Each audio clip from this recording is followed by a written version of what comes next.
नमस्कार।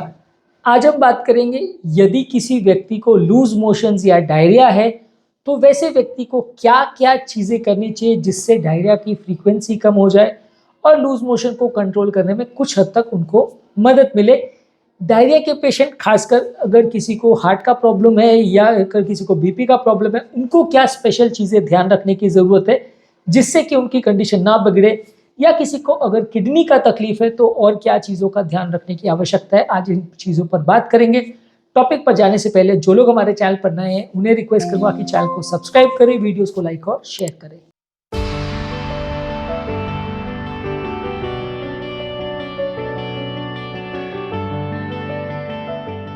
डायरिया में अगर एक चीज़ की अगर आप बात करें जो सबसे ज़्यादा ज़रूरी है वो है पानी को मेंटेन करना।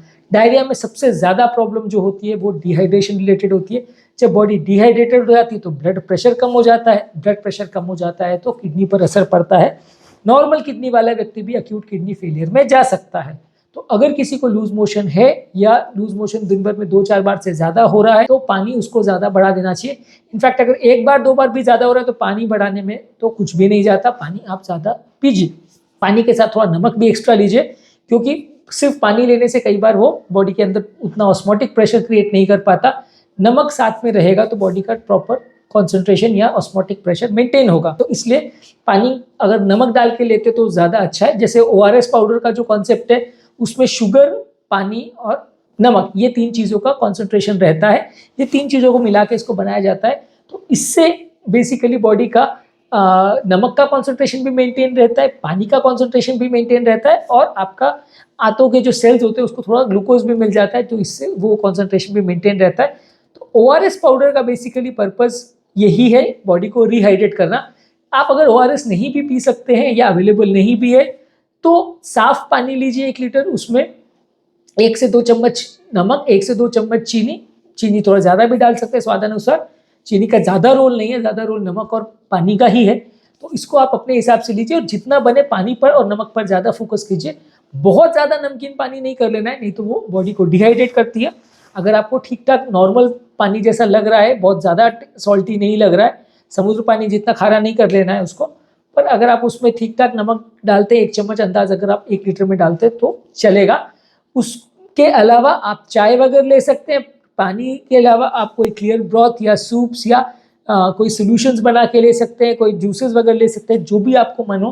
किसी भी तरह से बॉडी में तरल पदार्थ या प्रवाही जाना चाहिए। अल्कोहल और कैफिनेटेड प्रोडक्ट्स नहीं लेना चाहिए, ये बॉडी को डिहाइड्रेट करती है। आप बहुत ज़्यादा हाई कॉन्सेंट्रेशन चाय पीते हो या कॉफ़ी पीते हो जिसमें कैफीन है, या अल्कोहल लेते हो तो बॉडी को जो नलियों के अंदर वॉल्यूम है उसको एक तरह से डिहाइड्रेट करता है, तो ये नुकसान करता है। इसके अलावा आपके लिए ज़रूरी है कि जब बॉडी डिहाइड्रेट होती है तो आपको आपकी बीपी की दवाइयाँ कुछ 1-2 दिन के लिए बंद करनी चाहिए। ये सबसे इंपॉर्टेंट टिप है जो किडनी के पेशेंट्स को, ब्लड प्रेशर के पेशेंट्स को और हार्ट के पेशेंट को ध्यान रखने की ज़रूरत है, क्योंकि ये सारे ही पेशेंट को ब्लड प्रेशर की दवाइयाँ चल रही होती है और जब लूज मोशन चालू होता है तो लोग अपनी दवाइयाँ लेते रहते हैं और फिर सडन किडनी फेलियर के साथ हॉस्पिटल आते हैं, जब उनकी कंडीशन इतनी बिगड़ भी जाती है कि उनको डायलिसिस पे लेना पड़ता है और जान बचाना भी कभी कभी मुश्किल हो जाता है। तो आप इसको बिल्कुल ध्यान रखिए कि जैसे ही बॉडी डिहाइड्रेट होती है, अगर बीपी लो हो रहा है तो किडनी फेलियर में जा सकता है। वैसे टाइम आपकी जो ब्लड प्रेशर की दवाइयाँ हैं उनको पहले से आप मार्क करके रखिए कि ये ब्लड प्रेशर की दवाइयाँ हैं, उसको आप उस टाइम पे बंद कर दें 1-2 दिन के लिए तो अच्छा है। उसके बाद बीपी को रीचेक करें, अगर बीपी ठीक आ गया तो वापस से रीस्टार्ट कर सकते हैं। इसके अलावा थोड़ा सादा खाना खाएं जो कि इजीली डाइजेस्टेबल हो, जैसे कि केला, चावल, एप्पल सॉस और टोस्ट। इसका कॉम्बिनेशन को ब्रैट डाइट बोलते हैं, यानी बनाना, राइस, एप्पल सॉस जूस और टोस्ट। ये कॉम्बिनेशन वेस्टर्न कंट्रीज़ में काफ़ी रिकमेंड किया जाता है। ये रेडिली अवेलेबल मार्केट में भी रहता है डायरिया के लिए। वेस्टर्न कंट्रीज़ में अपने आप पे उतना नहीं है, लेकिन ये ब्रैट डाइट बोलते हैं जो कि डायरिया के लिए रिकमेंडेड है। इसके अलावा बेक्ड पोटैटोज यानी आलू को बेक करके ले सकते हैं, स्टीम किए हुए वेजिटेबल्स ले सकते हैं और लो फैट प्रोटीन्स ले सकते हैं, यानी लीन प्रोटीन्स ले सकते हैं, जैसे कि टोफू ले सकते हैं और बॉइल्ड चिकन वगैरह ले सकते हैं। तो लो फैट प्रोटीन्स अगर आप लेते हैं तो ये भी डायरिया के पेशेंट्स के लिए अच्छा है। इसके अलावा इरिटेटिंग या ऐसे फूड, खाद्य पदार्थ जो आपकी आंतों को इरिटेट करें, वो सारी चीज़ों को अवॉइड करिए, जैसे कि बहुत स्पाइसी या मसालेदार खाना, बहुत ऑयली फूड या फैटी फूड को अवॉइड करिए। ये आपके इंटेस्टाइन को इरिटेट करेगा तो इससे कंडीशन बिगड़ेगी। इसके अलावा आपके फाइबर इंटेक को बढ़ाइए। फाइबर इंटेक में आपका होल ग्रेन्स, वेजिटेबल्स, साग सब्जी, ये सारी चीज़ें आती है जिसमें फाइबर कंटेंट ज़्यादा होता है। तो ये आपकी नॉर्मल बाउल मूवमेंट को इम्प्रोवाइज करता है और आपकी बॉडी में आंतों में फ्लूइड भी रिटेन करता है, तो इसकी वजह से थोड़ा लोगों को फायदा होता है। तो धीरे धीरे करके आपका फाइबर इंटेक को बढ़ाइए।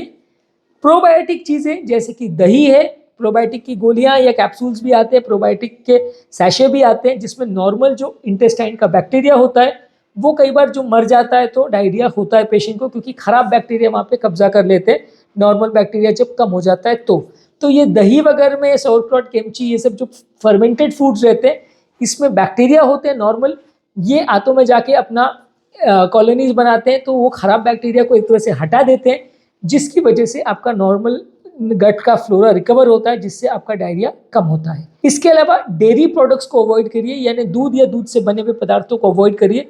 दूध से बने हुए पदार्थ कई बार लोगों को लैक्टोज इंटॉलरेंस करते हैं, जिससे लोगों का डायरिया बिगड़ सकता है। तो दूध से बने हुए पदार्थों को अवॉइड करिए। पर्सनल हाइजीन अच्छा मेंटेन करिए, 1 से 2 बार स्नान करिए, हाथों को बार बार साफ करिए। इससे हाथों में होने वाला इन्फेक्शन, खासकर अगर आप मोशन के लिए जा रहे हो उसके बाद हाथों में जो बैक्टीरिया आ जाते हैं वो बार बार खाने या खाद्य पदार्थों में नहीं जाएं, दूसरों के खाद्य पदार्थों में नहीं आए। इसके लिए ज़रूरी है कि आप अपना पर्सनल हाइजीन का ध्यान रखें। पर्सनल हाइजीन का तो वैसे भी ध्यान रखना चाहिए, लेकिन डायरिया अगर या लूज मोशन हो तो और ज़्यादा ध्यान रखना चाहिए। इसके अलावा प्रॉपर रेस्ट करना ज़रूरी है, और इस तरह की कंडीशन में बहुत ज़्यादा पैनिक मत करिए, बहुत ज़्यादा भागा दौड़ी मत करिए। प्रॉपर अगर आप बॉडी को रेस्ट देंगे तो उससे आपका कंडीशन बेटर होगा, इससे आपकी ओवरऑल हालत अच्छी रहेगी। और अगर ज़रूरी हो तो वैसे हालात में अगर बहुत ज़्यादा बीपी डाउन हो रहा है और खासकर अगर वॉमिटिंग चालू हो गई, क्योंकि वॉमिटिंग अगर चालू हो गई तो आप पानी नहीं पी पाओगे, पानी नहीं पी पाओगे तो हाइड्रेशन मेंटेन नहीं कर पाओगे, तो वैसे केसेस में एडमिशन की ज़रूरत होगी। कई बार डायरिया के साथ हम तो ऐसा रिकमेंड करते हैं कि साथ में वॉमिटिंग की मेडिसिन पहले से ही ले लो, ताकि वॉमिट चालू होने से पहले आप प्रॉपर बॉडी को रिहाइड्रेट कर सके, वॉमिटिंग चालू ही ना हो। वॉमिटिंग अगर चालू हो जाती है तो कई बार वैसे पेशेंट को आपको एडमिट करना पड़ता है, क्योंकि वैसे पेशेंट्स का डायरिया तो भले कंट्रोल हो जाए, लेकिन वॉमिट और डायरिया दोनों साथ में जब रहते हैं तो रिहाइड्रेशन नहीं हो पाता है, बीपी बहुत ज़्यादा कम हो जाता है, किडनी का फेलियर हो सकता है, जान का खतरा हो सकता है। तो इस तरह की चीज़ों को आप प्रॉपर्ली ध्यान रखिए, और वॉमिट अगर आपको हो रही है तो आपको एडमिशन करने की ज़रूरत पड़ेगी। अदरवाइज अगर बीपी ड्रॉप हो रहा है तो एडमिशन करने की ज़रूरत पड़ेगी। पेट के बैक्टीरिया को मारने के लिए स्पेसिफिक एंटीबायोटिक्स जैसे कि फ्लोरोक्विनोलोन, जैसे सिप्लॉक्स, लिवोफ्लॉक्स, ये सब आती है, और मेट्रोनिजोल, ऑर्निडाजोल, ये सारे मेडिसिन जो आती है ये ज़्यादातर पेट के खराब बैक्टीरिया को मारने में यूज़ होती है। ट्रॉपिकल कंट्रीज़ में ये एंटीबायोटिक्स काफ़ी कॉमनली यूज़ होती है।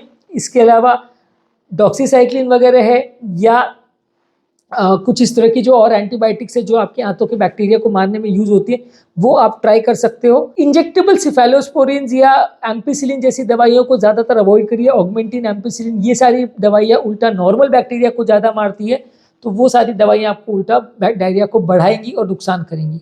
इसके अलावा जो भी चीज़ों से आपको डायरिया हुआ है, जिस पर्टिकुलर खाद्य पदार्थ को खाने के बाद आपको लूज मोशन हुआ है, अगर वो फूड पॉइजनिंग का केस है तो आपको उससे का ट्रैक रखने की ज़रूरत है, और वो चीज़ को दोबारा आप भी ना खाएं और किसी और को भी खाने ना दें, क्योंकि वो चीज़ कंटैमिनेटेड हो सकती है और उसको खाने से सबका कंडीशन बिगड़ सकती है। तो उस चीज़ को अलग कर दें, उस चीज़ को फेंक दें, ताकि दूसरे लोगों को उसके कॉन्टैक्ट में ना आए और आप खुद भी उस चीज़ को दोबारा ना खाएं। इसके अलावा आपके पेट को भी आराम दें। बहुत ज़्यादा हेवी खाना उस समय मत खाइए। बहुत ज़्यादा हेवी खाना अगर आप खाते हैं तो उसकी वजह से भी लूज मोशन बढ़ सकते हैं। थोड़ा थोड़ा खाना बीच बीच में खाइए। पानी पर ज़्यादा फोकस करिए, हाइड्रेशन पर ज़्यादा फोकस करिए, नमक पर ज़्यादा फोकस करिए, लेकिन अपने पेट को बहुत ज़्यादा ओवर स्ट्रेस या ओवर स्ट्रेच ना करें, ऐसे में आपकी कंडीशन बिगड़ सकती है। लूज मोशन जब हो जाए तो उस समय अपना नॉर्मल खाना पूरी तरह से बंद नहीं करना चाहिए, थोड़ा थोड़ा खाना चाहिए और उसके बाद धीरे धीरे करके अपना नॉर्मल डाइट पे आ जाना चाहिए। इस प्रोसेस में जैसे जैसे लूज मोशन कम होते जाए वैसे वैसे आप अपना नॉर्मल डाइट को इम्प्रोवाइज कर सकते हो, और उसकी तरह से आपके कंडीशन को जैसे जैसे नॉर्मल हो जाए तो आपका नॉर्मल डाइट पे आप पूरी तरह से आ सकते हो। तो उसमें थोड़ा ग्रेजुअल रिकवरी रखें, पर बहुत फास्ट अपनी चीज़ों को चेंज ना करें।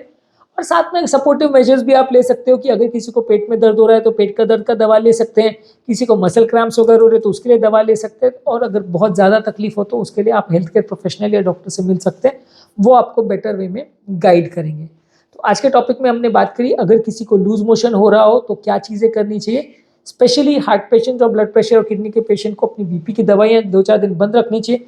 पानी ज़्यादा लीजिए, दही वगैरह ले सकते हैं, नॉर्मल गट फ्लोरा ले सकते हैं, गट को रेस्ट दीजिए।